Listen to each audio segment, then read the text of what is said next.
τυφλούς σου εφώτισα,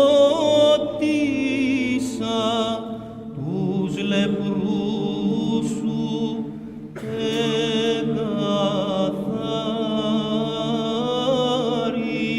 εκαθάρισα, αγραόντα επικλίνεις ειν ορθώσαμε.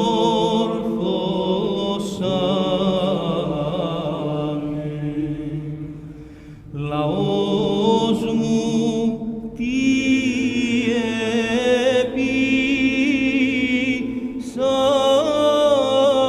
επίσασι και τιμιάντα πέτοκας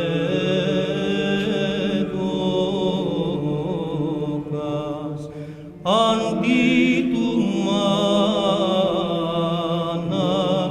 κόλλην, αντί του ύδατος όξος, αντί του αγαπάν με σταυρό με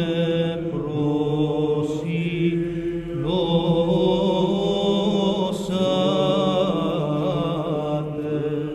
που και τη στέγω λοιπόν καλέσω μου τα έθνη, κακή να με δοξάσουσι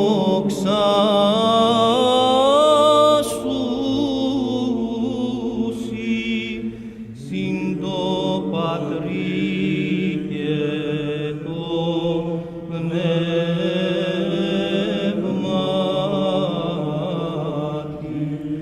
καγώ αυτής δωρήσομεν ζωή